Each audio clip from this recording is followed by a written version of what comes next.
Hello बच्चों, good morning. आज की तारीख है 15 अक्टूबर 2024। आज के करंट अफेयर क्वेश्चन और ललन टॉप प्रश्नों में आप सभी का स्वागत है। बच्चों, आज हम सॉल्व करेंगे 15 अक्टूबर के 10 महत्वपूर्ण करंट अफेयर क्वेश्चन और हर प्रश्न के नीचे 3 से 4 ललन टॉप प्रश्न को सॉल्व करेंगे, जो कि कुछ महीने पुराने करंट अफेयर क्वेश्चन होंगे जिसका हम रिवीजन करेंगे। और इसी 10 नए करंट अफेयर क्वेश्चन के साथ साथ हम जीके और जीएस प्रश्नों को भी सॉल्व करेंगे। लगभग 20 से 25 जीके जीएस हो जाएगा और 10 नए करंट अफेयर क्वेश्चन हो जाएंगे। और यहाँ से 40 से 45 जो है कुछ महीने पुराने करंट अफेयर क्वेश्चन होंगे जिसका रिवीजन करेंगे। तो पूरी क्लास को सॉल्व करने में हमें 20 से 25 मिनट लग जाएगा। तो आप सभी हमारे साथ 20 से 25 मिनट बने रहेंगे, जिसमें हम 70 से अधिक प्रश्नों को सॉल्व करने वाले हैं। अगर वीडियो में कोई प्रॉब्लम हो तो हमको ज़रूर बताएं। वीडियो में अगर कोई प्रॉब्लम ना हो तो प्लीज़ लाइक करें, शेयर और कमेंट ज़रूर किया करें। पहला प्रश्न हमारा है, हाल ही में वर्ष 2024 का अर्थशास्त्र का नोबेल पुरस्कार किसे मिला है? तो ट्रिक से याद करेंगे, इसका सही जवाब हो जाएगा ऑप्शन ए।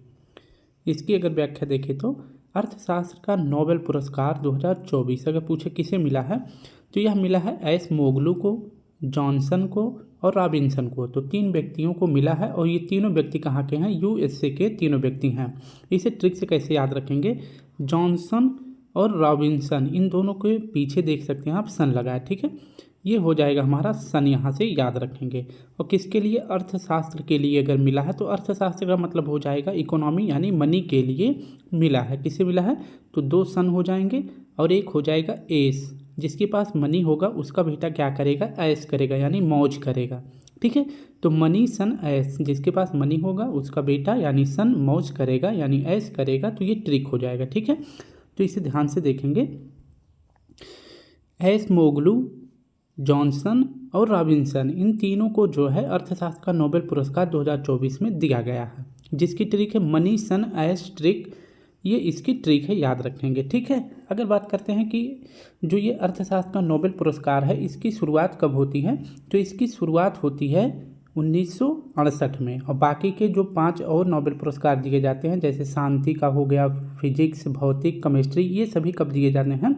तो इनकी शुरुआत होती है देने की 1901 में ही दिया जाता है। जब नोबेल पुरस्कार की शुरुआत होती है तो उसी टाइम से 5 क्षेत्रों में दिया जाता है। लेकिन जो अर्थशास्त्र का नोबेल पुरस्कार है इसकी स्थापना होती है 1968 में। और पहली बार कब दिया जाता है? 1969 में पहली बार दिया जाता है। और पहली बार किसे दिया गया था? तो रैगनर प्रिंस और जेन टिम्बर जेन को। वहीं अगर बात करें कि अर्थशास्त्र का नोबेल पुरस्कार पाने वाले पहले भारतीय कौन थे, तो अमर्त्य सेन जी थे। इन्हें जो है 1998 में अर्थशास्त्र का नोबेल पुरस्कार दिया गया था। किसके लिए? तो लोक कल्याणकारी राज्य की स्थापना करने के लिए। सॉरी। नेक्स्ट अगर प्रश्न की बात करते हैं, हाल ही में अपना अंतिम कोयला बिजली संयंत्र बंद करने वाला पहला G7 राष्ट्र कौन सा है? तो G7 राष्ट्र का पहला देश कौन सा है? यूके यानी ब्रिटेन है। हाल में भारतीय सेना के लिए मोबाइल ब्रिज सिस्टम सर्वत्र किसने लॉन्च किया है? तो DRDO ने लॉन्च किया है। उत्तर भारत का पहला मानव DNA बैंक कहाँ स्थापित होगा? तो यह बनारस हिंदू यूनिवर्सिटी कॉलेज में स्थापित होगा। और BHU की स्थापना अगर पूछे किसने किया था, तो मदन मोहन मालवीय जी ने किया था। 75वें गणतंत्र परेड में राज्य श्रेणी में सर्वश्रेष्ठ झांकी का पुरस्कार किसे मिला था? तो राज्य श्रेणी में मिला था उड़ीसा को। और वहीं यूटी में अगर पूछे यानी केंद्र शासित प्रदेश में किसे मिला था? तो जम्मू कश्मीर को मिला था।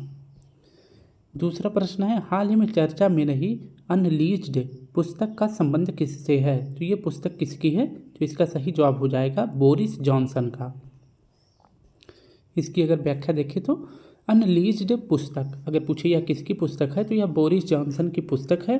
अगर बात करते हैं ये कौन है, तो बोरिस जॉनसन जो है यूके यानी ब्रिटेन के पूर्व PM है।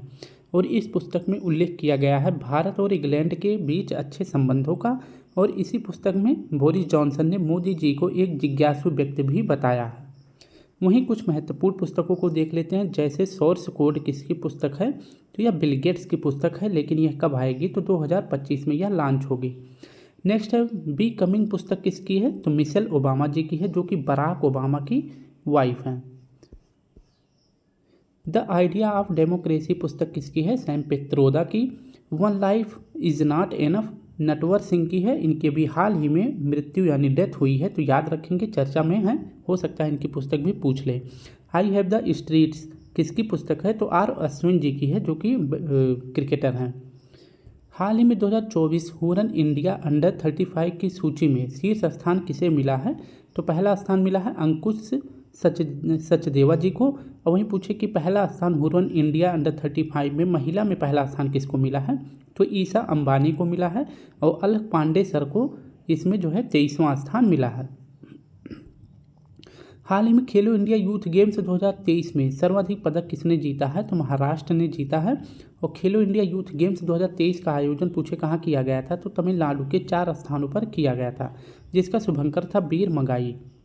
नेक्स्ट प्रश्न हमारा है, हाल ही में भारत के यूपीआई भुगतान को स्वीकार करने वाला पहला यूरोपीय देश कौन सा है, तो फ्रांस है। हाल ही में प्रधानमंत्री ने 27,000 करोड़ के तालाबीरा थर्मल पावर प्रोजेक्ट की आधारशिला कहाँ रखी है, उड़ीसा में।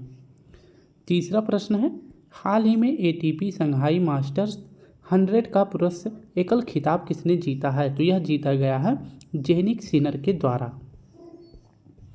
एटीपी संघाई मास्टर्स 1000 अगर पूछे यह किसकी ट्रॉफी है, तो यह टेनिस का खेल है। इसमें जो है अगर पूछे पुरुष वर्ग में किसने जीता है, तो फाइनल मैच खेला गया था जेनिक सिनर के साथ और नोवाक जोकोविच के बीच ये मैच खेला गया था। जेनिक सिनर इटली के हैं, नोवाक जोकोविच सर्बिया के हैं, जिसमें जेनिक सिनर जो है जीत जाते हैं, जबकि नोवाक जोकोविच हार जाते हैं, ये आपको याद रखना है। अगर वही बात करते हैं कि 24 ग्रैंड स्लैम जीतने वाले एकमात्र खिलाड़ी कौन हैं, तो वह वह है नोवाक जोकोविच, ठीक है। हाल ही में नाटो वर्ष 2025 में अपना उत्तरी भूमि कमान कहाँ स्थापित करेगा, तो फिनलैंड में करेगा। नाटो में अगर शामिल होने वाला फिनलैंड अगर पूछे कौन सा देश किस नंबर का देश बना था, तो फिनलैंड जो है 31वें नंबर का बना था। और 32वां अगर पूछे कौन सा है, तो स्वीडन है, जो कि नवीनतम देश है। कौन सा अगर पूछे नाटो का नवीनतम देश कौन सा है, तो स्वीडन है। और 31वां कौन सा है, तो फिनलैंड है। और इसी फिनलैंड में ही नाटो अपना उत्तरी भूमि कमान स्थापित करने वाला है, लेकिन कब, यह 2025 में स्थापित करेगा। फिनलैंड को ही झीलों का देश कहते हैं। फिनलैंड की मुद्रा का क्या नाम है, क्रोन यहाँ की मुद्रा का नाम है। हाल ही में भारतीय नौसेना में शामिल किया गया पहला सर्वेक्षण पोत कौन सा है, तो INAS संधायक है। ग्रैमी अवार्ड 2024 में ग्लोबल म्यूजिक एल्बम पुरस्कार से सम्मानित फ्यूजन बैंड शक्ति का संबंध किससे है, तो शक्ति ब्रांड जो है शंकर महादेवन और जाकिर हुसैन जी का है। हाल ही में ऐतिहासिक समान नागरिक संहिता विधेयक पारित करने वाला पहला राज्य कौन सा है, तो विधेयक कौन पारित किया है, उत्तराखंड ने पारित किया है। और उत्तराखंड में समान नागरिक संहिता यानी कि यहाँ पे अनुच्छेद जो 40 के अंतर्गत आता है, समान नागरिक संहिता का अगर पूछे संविधान में उल्लेख किस अनुच्छेद में किया गया है, तो 44 में किया गया है, जो उत्तराखंड में लागू किया गया है। हाल ही में विश्व मानक दिवस 2024 कब मनाया गया है, तो विश्व मानक दिवस मनाया गया है 14 अक्टूबर को। इसकी व्याख्या देखिए तो विश्व मानक दिवस 2024 कब मनाया गया है, 14 अक्टूबर को मनाया गया है। और 2024 में इसकी थीम रखी गई है बेहतर दुनिया के पहले साझा दृष्टिकोण, इसकी थीम रखी गई है। अगर वहीं बात करते हैं विश्व मानक दिवस तो कब मनाया जाता है, 14 अक्टूबर को। लेकिन अंतर्राष्ट्रीय मानक संगठन अगर पूछे इसकी स्थापना कब करी जाती है, तो 1947 में करी जाती है, जिसका मुख्यालय कहाँ पे है, जिनेवा स्विट्जरलैंड में है। आपदा जोखिम न्यूनीकरण दिवस अगर पूछे कब मनाया जाता है, तो बहुत ही महत्वपूर्ण क्वेश्चन है, कई बार पूछा गया है एग्जाम में, तो इसे याद रखेंगे, 13 अक्टूबर को मनाया जाता है। एक सम्मेलन होता है सेंडाई फ्रेमवर्क का संबंध अगर पूछे किससे है, तो सेंडाई फ्रेमवर्क अगर पूछे सम्मेलन कहाँ पर आयोजित किया गया था, तो जापान में आयोजित किया गया था। और पूछे कि सेंडाई फ्रेमवर्क का संबंध किससे है, तो यह आपदा जोखिम से संबंधित है। किससे संबंधित है, तो आपदा जोखिम से संबंधित है। और कब मनाया जाता है, तो 13 अक्टूबर को मनाया जाता है। हाल ही में भारत कजाकिस्तान का 8वां संयुक्त सैन्य अभ्यास काजिंद 2024 कहाँ प्रारंभ हुआ है, तो काजिंद अभ्यास अगर पूछे कहाँ पे हुआ है, तो विशाखापत्तनम में हुआ। कहाँ पे, विशाखापत्तनम में हुआ है। और काजिंद अभ्यास किसके बीच में हुआ है, कजाकिस्तान और इंडिया के बीच में। विश्व का सबसे बड़ा स्थल अवरुद्ध देश कौन सा है, तो कजाकिस्तान है, जिसकी राजधानी का नाम है अस्ताना। और इसी अस्ताना में ही SCO 2024 का आयोजन किया गया था। हाल ही में 2 दिवसीय वार्षिक सम्मेलन दोस मोचे महोत्सव कहाँ प्रारंभ हुआ है? तो दो समूचे महोत्सव अगर पूछे कहाँ पर हुआ है तो यह लद्दाख में हुआ है। नेक्स्ट प्रश्न हमारा है, हाल ही में केंद्र सरकार ने किसे भारत रत्न से सम्मानित करने की घोषणा करी है? तो 5 व्यक्तियों को भारत रत्न पुरस्कार 2024 में दिया गया है। नेक्स्ट प्रश्न हमारा है, हाल ही में अहिका और सुतीर्थना ने पहली बार एशियाई टेबल टेनिस चैंपियनशिप 2024 में कांस्य पदक जीता है। यह प्रतियोगिता कहाँ आयोजित हुई है? तो मैंने ये क्वेश्चन पहले भी पढ़ा दिया था। ये कहाँ पर आयोजित हुई है? कजाकिस्तान में। इसकी व्याख्या देखें तो एशियाई टेबल टेनिस चैंपियनशिप 2024 कहाँ पे आयोजित हुआ है? तो इसका आयोजन अस्ताना में किया गया है, जो कि कजाकिस्तान की राजधानी है। इस बार जो है 27वें क्रम का आयोजन किया गया था, जिसमें भारत की तरफ से अहिका और सुतीर्थना जी ने क्या जीता है? कौन सा पदक? तो कांस्य पदक यानी ब्रोंज मेडल जीत लिया है। और यह ऐसी जोड़ी है जो कि पहली बार एशियाई टेबल टेनिस चैंपियनशिप में पहली बार जो है भारत की यह पहली जोड़ी है जिसने ब्रोंज मेडल जीता है। तो क्वेश्चन इंपॉर्टेंट है, हो सकता है पूछ लिया जाए। नेक्स्ट अगर प्रश्न की बात करते हैं तो विश्व का सबसे बड़ा स्थल अवरुद्ध देश कजाकिस्तान है, ये पहले भी बता दिया मैंने। हाल ही में भारत में क्रूज पर्यटन को बढ़ावा देने के लिए क्रूज भारत मिशन कहाँ प्रारंभ हुआ है? तो यह प्रारंभ हुआ है मुंबई में। और यह मिशन किसने शुरू किया है? तो सर्बानंद सोनोवाल जी ने शुरू किया है, जो कि जहाज रानी मंत्री हैं। किसने? तो सर्बानंद सोनोवाल जी ने शुरू किया है। और ये किसके मंत्री हैं? तो ये जहाज रानी मंत्रालय के मंत्री हैं। समुद्र के ऊपर बना भारत का सबसे बड़ा पुल कौन सा है? तो अटल सेतु है। यह किसको जोड़ता है? तो यह मुंबई से नवी मुंबई के बीच में बना है। ठीक है, तो अटल सेतु कहाँ बना है? मुंबई से नवी मुंबई को कनेक्ट करता है। और मुंबई से नवी मुंबई के बीच इसकी टोटल दूरी कितनी है? तो 21.8 किलोमीटर है, जो कि भारत का समुद्र के ऊपर बना सबसे बड़ा पुल है। हाल ही में केरल सरकार ने KPP नाम्बियार पुरस्कार 2024 से किसे सम्मानित किया है? तो S सोमनाथ जी को किया है, जो कि इसरो के अध्यक्ष हैं। हाल ही में वैश्विक जैव विविधता फ्रेमवर्क कोष की पहली बैठक कहाँ हुई है? तो वाशिंगटन DC, जो कि USA की राजधानी है। हाल ही में केंद्रीय खेल मंत्रालय के मंत्री अनुराग सिंह ठाकुर ने 45वां शतरंज ओलंपियाड की मशाल किसे सौंपी थी? हंगरी को सौंपी थी। और इसी हंगरी में ही जो 45वां शतरंज ओलंपियाड खेल हुआ था, उसमें भारत ने मेल वर्ग और फीमेल दोनों में क्या जीत लिया है? गोल्ड मेडल जीत लिया है। छठा प्रश्न है, हाल ही में Asia HRD life time achievement पुरस्कार से किसे सम्मानित किया है? तो यह सम्मानित किया गया है करुणानिधि स्टालिन जी को। Asia HRD life time achievement पुरस्कार अगर पूछे किसे दिया गया है? तो करुणानिधि जी को दिया गया है। और ये कहाँ के CM है? तो तमिलनाडु के CM है। किसके लिए दिया गया है? तो मानव संसाधन विकास के लिए यह पुरस्कार दिया गया है। और यह जो पुरस्कार है यह कौन प्रदान करता है? तो HRD कांग्रेस प्रदान करता है। और HRD अगर कांग्रेस का मुख्यालय पूछे कहाँ पे है? कुआलालंपुर में है। कुआलालंपुर यानी मलेशिया में है। नेक्स्ट इंपॉर्टेंट क्वेश्चन ये भी है कि वर्ल्ड के जो 40 पुलिस ऑफिसर हैं, यानी कि वर्ल्ड के जो टॉप 40 पुलिस ऑफिसर हैं, उसमें अगर पूछे भारत की तरफ से कौन शामिल हुई हैं? तो इसमें शामिल किया गया है IPS प्रीति पाल कौल जी को जो है इसमें शामिल किया गया है। और इनकी तैनाती पूछे कहाँ पे है? तो ये नागालैंड में तैनात हैं। और पूछे ये किस राज्य की हैं? तो ये हरियाणा की हैं। ठीक है, तो वर्ल्ड के जो टॉप 40 पुलिस ऑफिसर है इसमें भारत की तरफ से कौन शामिल है? तो IPS प्रीति पाल कौर जी इसमें शामिल हैं। हाल ही में पहली हेलीकॉप्टर आपातकालीन चिकित्सा सेवा किसने प्रारंभ करी है? तो उत्तराखंड में प्रारंभ किया गया है। हाल ही में इसरो ने मौसम उपग्रह इनसैट 3DS को किससे लॉन्च किया है? तो रॉकेट का नाम है GSLV F-14 से लॉन्च किया है। हाल ही में 98वें ज्ञानपीठ पुरस्कार से किसे सम्मानित किया गया है? तो 98वें ज्ञानपीठ पुरस्कार दो लोगों को दिया गया है। एक तो जगत गुरु रामभद्राचार्य जी को और गुलजार साहब को दिया गया है। पहला अगर पूछे ज्ञानपीठ पुरस्कार किसे दिया गया था? तो मलयालम भाषा के लिए दिया गया था जी शंकर कुरुप जी को। और वही महिला में पूछे पहली बार जी ज्ञानपीठ पुरस्कार किसे दिया गया था? तो आशापूर्णा देवी जी को दिया गया था। किस भाषा के लिए? तो बंगाली भाषा के लिए। 7वां प्रश्न है, हाल ही में ITU WTSA 2024 सम्मेलन कहाँ प्रारंभ हुआ है? इंपॉर्टेंट क्वेश्चन है, देखेंगे तो आपको लग जाएगा। तो इसका जो है अभी सम्मेलन कहाँ पे किया गया है? नई दिल्ली में किया गया है। इसकी अगर पूरी व्याख्या देखें तो ITU, इतना याद रखेंगे, ITU का अगर पूछे फुल फॉर्म क्या होता है? तो इंटरनेशनल टेलीकम्युनिकेशन यूनियन इसका फुल फॉर्म होता है। हिंदी में कहते हैं अंतर्राष्ट्रीय दूरसंचार संघ। और इसकी स्थापना कब होती है? तो 1965 में होती है। कब होती है? तो 1965 में होती है, याद रखेंगे। और इसका मुख्यालय पूछे कहाँ पे है? जिनेवा में है। ITU का एक सम्मेलन हुआ है जिसका नाम है WTSA। क्या नाम है? WTSA इसका नाम है। और 2024 में जो इसकी बैठक हुई है ये कहाँ पर हुई है? तो यह नई दिल्ली में हुई है, ठीक है।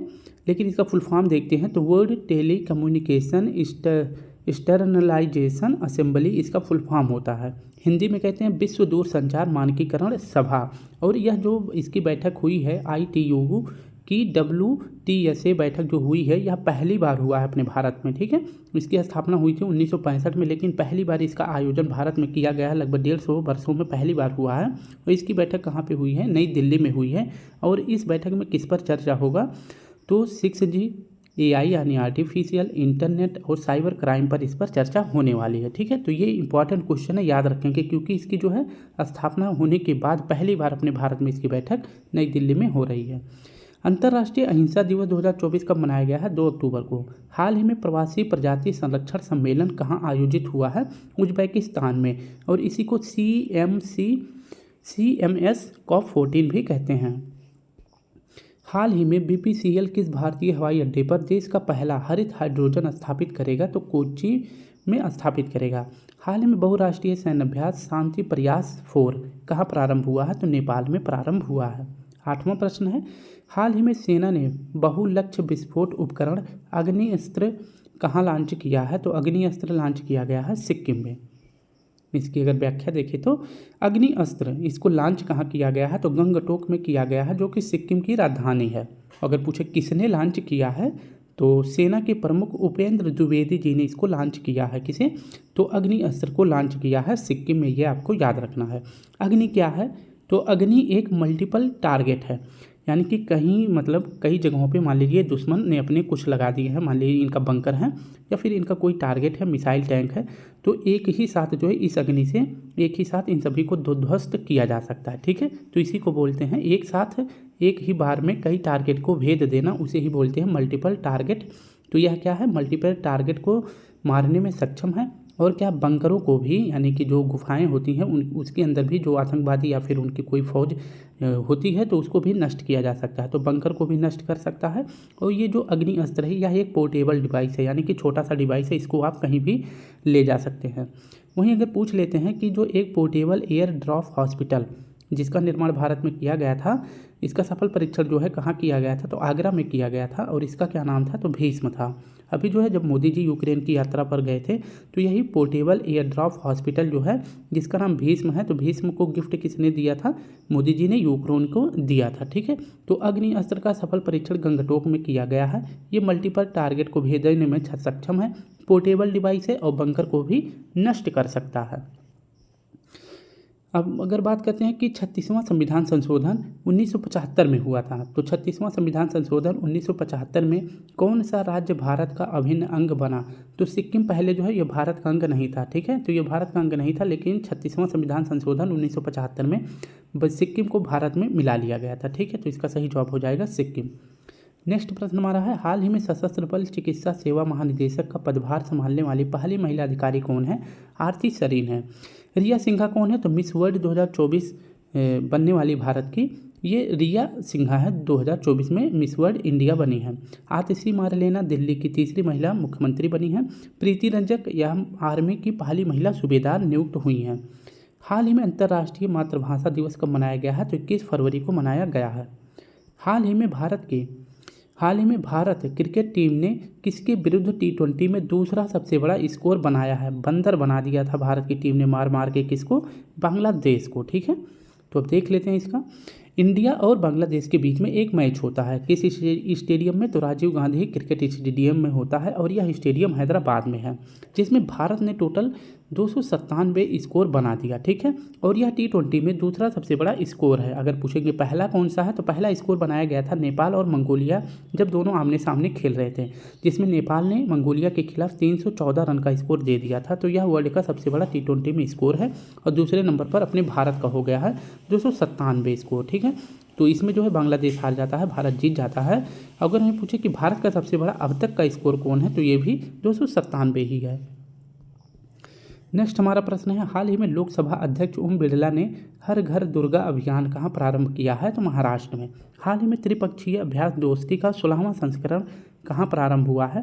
तो यह प्रारंभ हुआ है मालदीव में। लेकिन जो ये दोस्ती अभ्यास है, त्रिपक्षीय दोस्ती अभ्यास है, यह 3 देशों के मध्य जो है आयोजित किया जाता है और इस बार कहाँ किया गया है? मालदीव में किया गया है, जिसमें भारत, मालदीव और श्रीलंका ने भाग लिया है। हाल ही में विश्व की सबसे ऊंची लद्दाख की फ्रोजन लेक मैराथन किसने जीती है? तो मध्य प्रदेश ने जीती है। भारत की पहली गति शक्ति अनुसंधान पीठ कहाँ स्थापित होगी? तो यह IIM शिलांग में स्थापित होगी। तो ये फ्रोजन लेक है, यानी कि अगर पूछे विश्व की सबसे ऊंची झील कौन सी है, तो यह पेगोंग झील है। कौन सी? पेगोंग झील है, जहाँ पर 3 इडियट मूवी की शूटिंग हुई थी, जहाँ पर रणछोड़ दास चांचल लास्ट में आमिर खान से मिलता है, वहीं पर यह झील है। ठीक है, तो इसी झील के किनारे जो है एक मैराथन दौड़ होती है, जिसको किसने जीता है? मध्य प्रदेश ने जीता है। लास्ट क्वेश्चन है, हाल ही में अलाई बलाई समारोह कहाँ आयोजित हुआ है? तो अलाई बलाई समारोह कहाँ पे होगा? तेलंगाना में। इसकी व्याख्या देख लेते हैं। अलाई बलाई समारोह अगर पूछे कहाँ पे आयोजित हुआ है, तो तेलंगाना की राजधानी हैदराबाद में आयोजित हुआ है। और यह कब आयोजित होता है? तो दशहरे के अगले ही दिन, यानी आज दशहरा है तो इसके नेक्स्ट डे जो है अलाई बलाई फेस्टिवल कहाँ मनाया जाता है? हैदराबाद में मनाया जाता है। और यह जो है जो फेस्टिवल मनाया जाता है, यह एकता का प्रतीक है, यानी इसमें किसी भी धर्म के मतलब यानी कि कह सकते हैं कि सभी धर्म के लोग, सभी जातियों के लोग इसमें भाग लेते हैं और एकता के प्रतीक का प्रतिनिधित्व करते हैं। और इस बार जो है इस फेस्टिवल में तेलंगाना के CM रेवंत रेड्डी जी ने भाग लिया था। तेलंगाना की 4 फेस्टिवल आप सभी को याद रखना जो कि महत्वपूर्ण है, पूछा जाता है। एक तो समक्का सरलम्मा फेस्टिवल, बोनालू फेस्टिवल, मेदराम जात्रा फेस्टिवल और बथुकम्मा फेस्टिवल। ये चारों जो है तेलंगाना में मनाए जाते हैं। हाल ही में आयुष चिकित्सा मूल यात्रा शिखर सम्मेलन 2024 कहाँ आयोजित हुआ है? तो मुंबई में आयोजित हुआ है।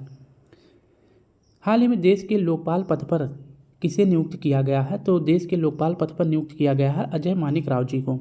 मोबाइल वर्ल्ड कांग्रेस 2024 कहाँ प्रारंभ हुआ है? तो स्पेन में प्रारंभ हुआ है।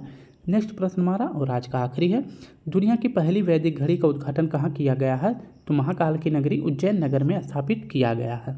तो स्टूडेंट इस प्रकार से आप सभी देख सकते हैं, हमने 22 मिनट में ही लगभग 70 क्वेश्चन जो है कंप्लीट कर लिया है। ठीक है, तो अगर वीडियो अच्छी लगे तो प्लीज़ स्टूडेंट वीडियो को शेयर किया करिए, क्योंकि सब्सक्राइबर हमारे कितने हो गए हैं आप सभी देख सकते हैं, 2100 हो गए हैं। बट व्यूज कितना जाता है, किसी पर 70 चला जाएगा तो किसी पर जो है 40 चला जाएगा, किसी पे 80 चला जाएगा, किसी पे 100 चला जाएगा, ऐसे जाते हैं। तो प्लीज़ आप सभी से रिक्वेस्ट है कि शेयर कीजिए। ठीक है, और वीडियो अगर अच्छी लगे तो लाइक तो ज़रूर कर दिया करें। लाइक करने से पता है क्या होता है, लाइक करने से यूट्यूब जो है कि देखता कि हाँ कंटेंट अच्छा है, इसको जो है आगे खुद ही वो जो है जो आप सभी शेयर नहीं करते वो समझ लीजिए यूट्यूब शेयर कर देता है आपके लाइक करने से। ठीक है, तो अपना ध्यान रखें, अच्छे से पढ़ाई करते रहें। कल फिर मिलते हैं, तब तक के लिए आप सभी को प्यारा सा जय हिंद, जय भारत।